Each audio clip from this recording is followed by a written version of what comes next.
Good morning, everyone, and welcome to the Sirius Report. My name is Ken Shorgen, and as always, I'm here with Paul. And ironically, Paul, after Trump threatened Iran with mostly the stick and a tiny little bit of carrot, it appears that Tehran has found a third option in China and Russia. Paul, as always, I want to thank you for being a part of this discussion. And it looks like there is now potentially a meeting with the other big three in regards to Iran's nuclear program. Yeah, well, thanks obviously for joining as well today, Ken. Always a pleasure.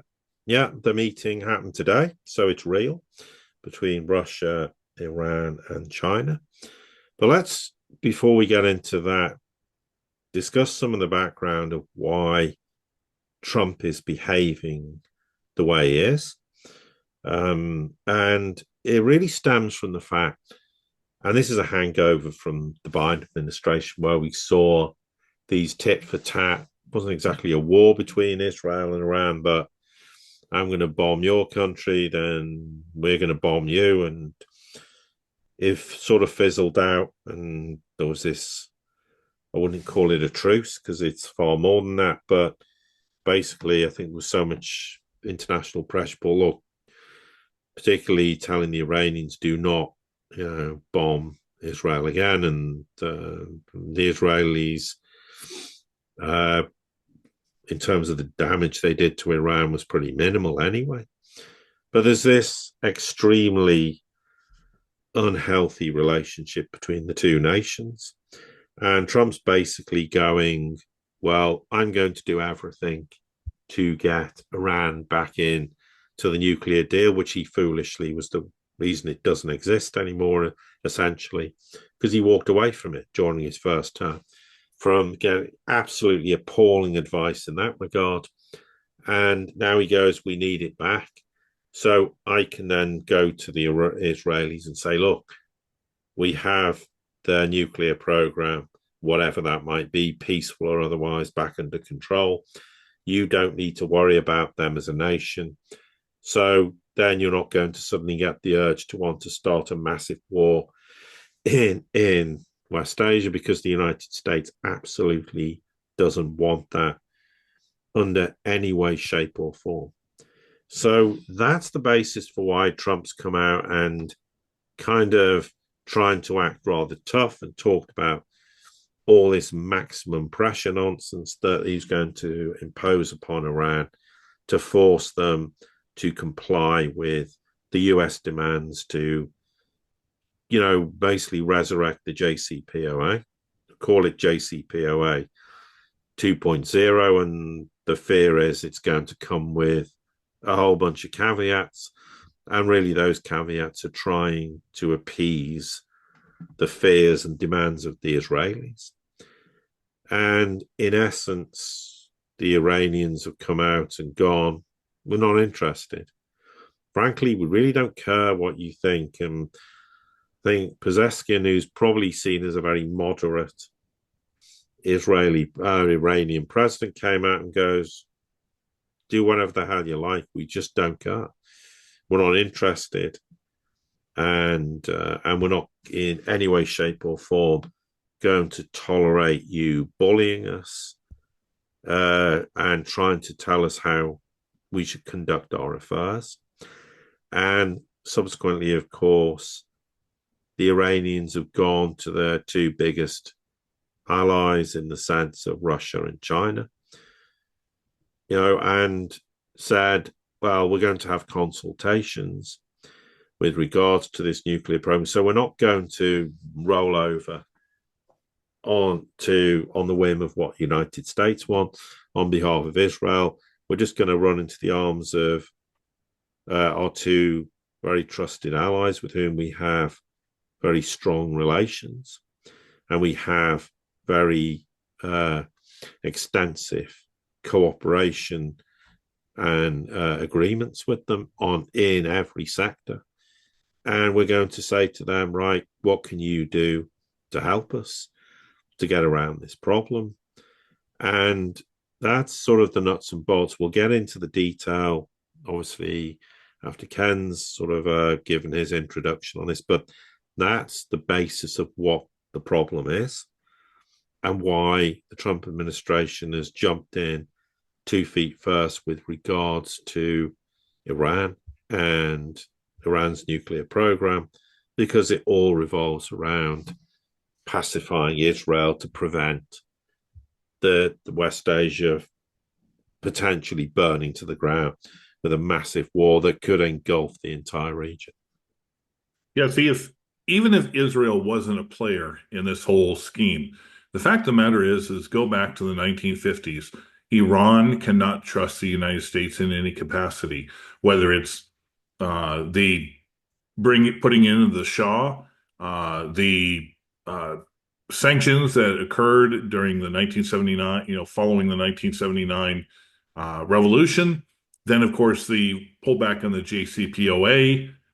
Even before then, the reason that the Iranians or Iranians, however you want to pronounce it, uh, decided on a nuclear program had nothing to do with weapons. It had to do with the fact that they wanted to bring about refining their own oil and have the distilled goods to be able to sell to the rest of the world. And they were told no by the US, so they needed a new energy source and they started looking at nuclear. That's where this all came from. And of course, it's just exploded into, a lot of rhetoric as well as distrust from Iran. And presumably, the most important thing is you made this point. Russia has a military as well as other diplomatic ties to Iran. As a matter of fact, before this meeting that occurred today, we had what was it, a joint maritime security belt exercise in the Gulf of Oman just earlier this week. So China, Russia, and Iran are tied to the hip, not just economically, but militarily, diplomatically, etc. So there's only so much Israel can do, really. And there's definitely something where the United States does not want to get involved because you will instantaneously drag in the other two superpowers, and who knows what's going to happen following that. Yeah, exactly. So this all stems from the following from a US perspective. Trump posted probably a week ago that he'd sent a message to Iran's supreme leader, Khamenei, saying we need to have talks about Tehran's nuclear program. And Khamenei said Iran's not going to negotiate with the US because all Washington's concerned about is its own interests. And Trump came out and said we need to negotiate a new deal with Iran to curb its nuclear program. I mean, the irony of ironies is he caused this by walking away from it, but then he comes out and says, like he does, trying to bully, well, we either strike a deal and you engage in talks, or the risk is your nuclear program is going to be targeted. Well, someone ought to explain to Trump that the nuclear program is so deep below ground, the United States doesn't possess any weapon that could penetrate it anyway. Now, interestingly, he said he wrote this letter talking about negotiations. And he said, because if we have to go in militarily, it's going to be a terrible thing. The United States, seriously, is going to militarily go into Iran. I mean, this, of course, is just high octane nonsense because the US military itself will tell him there's no way. So you think you can say to Iran, it's a deal or it's the military. And he goes, I want to make a deal because I don't want to hurt Iran.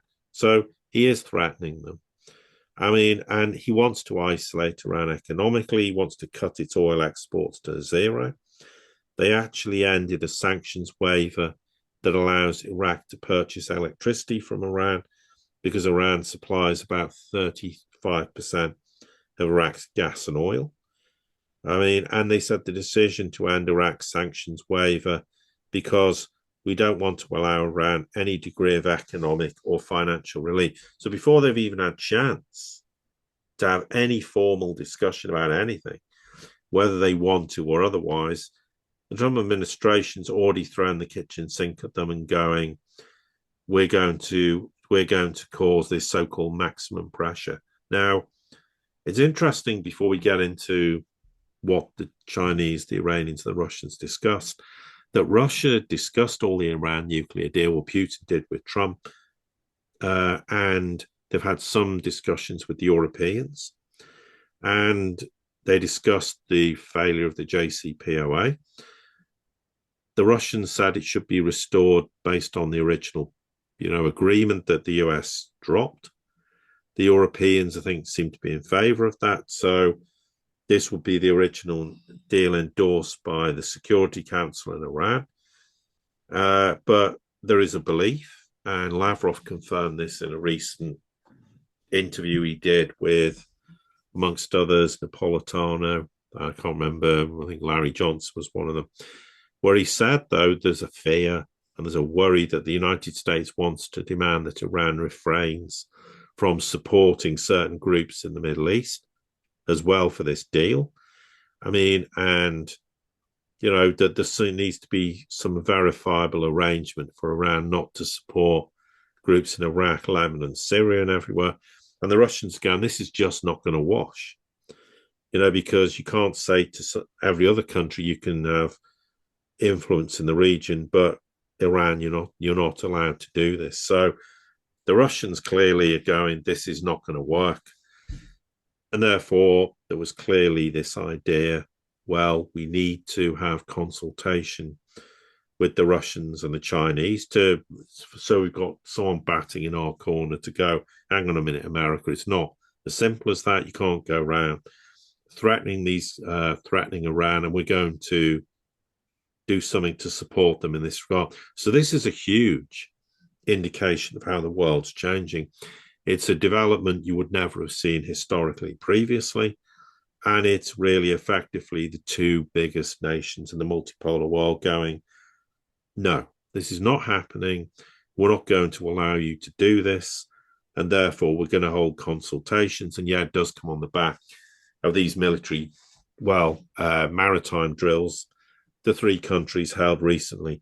There's no doubt that was a reminder to the Americans and the Israelis that you're not just dealing with Iran. This is a three-legged chair, and we're all equal partners in this regard. So, yes, there were negotiations or discussions today in Beijing between Iran, Russia, and China regarding the nuclear program, and other discussions were had, and we'll come on to what they discussed.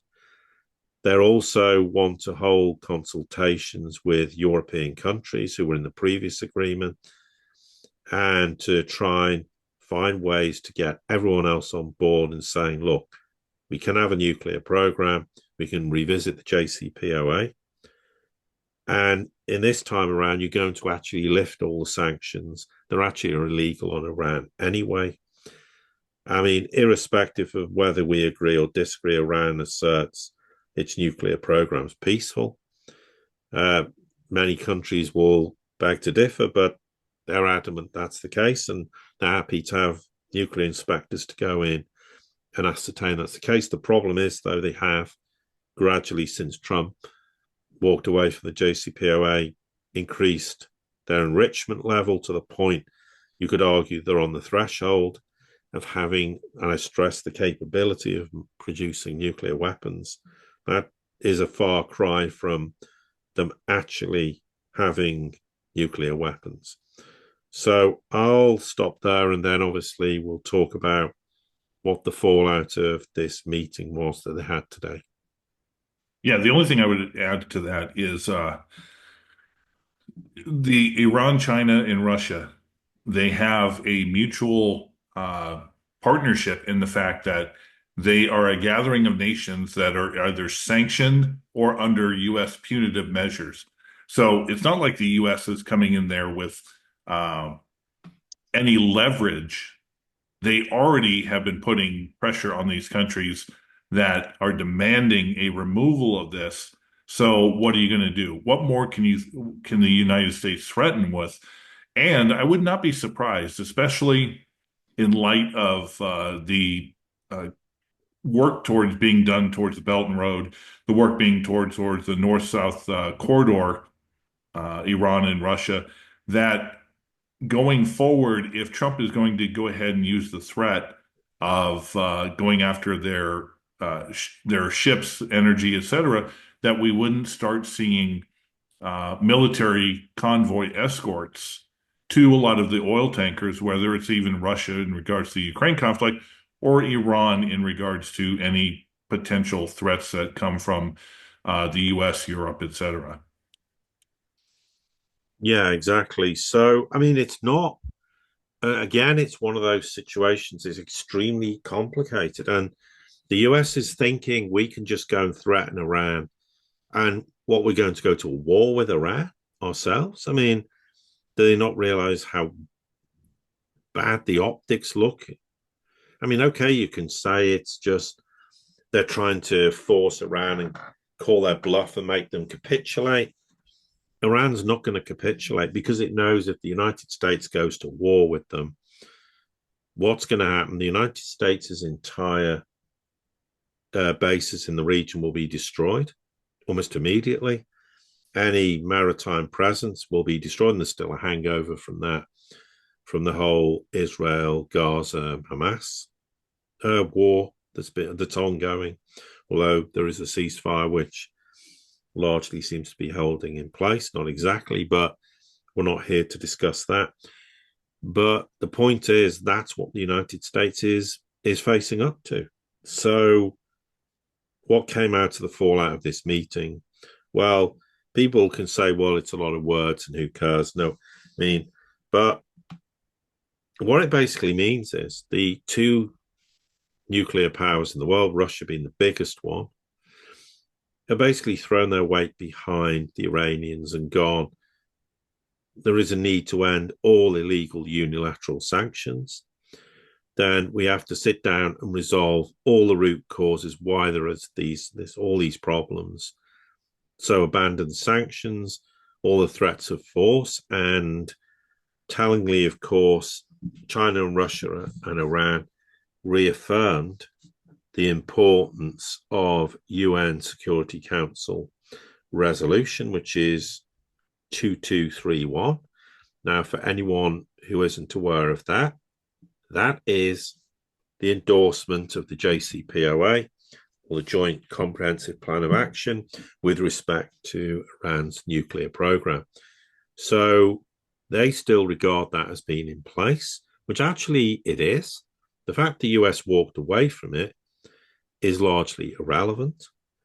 I mean, and therefore everyone needs to avoid escalation, and there needs to be diplomatic efforts put in place. Now, there'll be a lot of people who'll say, well, who cares? That's not going to change anything. Well, actually, it will change things, because if they get the Europeans back on side, who probably right now are going, well, we can't really use Russian energy, but hey, we could do with a lot of Iranian energy, which is dirt cheap or cheap, relatively cheap, then, maybe there's something in it for us as well. So let's reignite the JCPOA version 1, because the US wants to pretend that UN Security Council resolution doesn't exist, which it does, because they want to renegotiate and put even more onerous pressure on the Iranians to acquiesce. Well, this isn't going to happen again. Trump's come out, throwing his weight around, trying to call the odds, making threats and suggestions to the Iranians they have to behave in a certain way. And rather like Putin calling Trump's bluff with regards to Ukraine, which we discussed recently, and this ceasefire again, what did the Iranians do? They reached out, went to Beijing and said, we need your support. And the Chinese and Russians gone fine. And that will make the Americans think twice, because then all of a sudden, well, how is Russia and China going to support Iran? They can support them economically. China support them financially. They have massive trade agreements in place, comprehensive agreements that cover every sector in their economies. So that is hugely beneficial to Iran. There's also the military component, which is nobody's exactly clear what that means. But this might just sharpen minds enough in Washington to go, well, we're not just trying to bully Iran now. We're going to have to deal with China and Russia. We don't like the idea of that. So let's get to the negotiating table, resolve this properly, reintroduce re-emphasize the Security Council resolution that exists, put the JCPOA back in place, and this time actually remove all the sanctions, which was what was supposed to happen, have inspections and ensure Iran's compliant with that Security Council resolution in terms of the development of a nuclear program for peaceful means, and certainly not for military ambition. And it's as simple as that. But this is extremely important. We've not seen this before. And this is a sign of a change in attitude and perspective from China and Russia. All go, we're throwing our weight behind Tehran.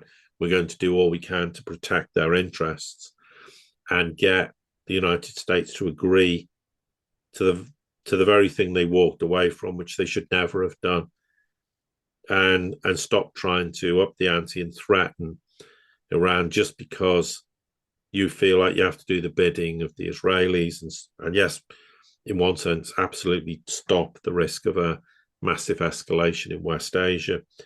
But the United States, ironically, just needs to deal with the issue of stopping Israel trying to threaten Iran, rather than threatening Iran and thinking that's going to deal with the problem, because it won't deal with the problem. And the world is not the place again that Trump thought it was in 2016. Iran is not the nation it was 8-9 years ago.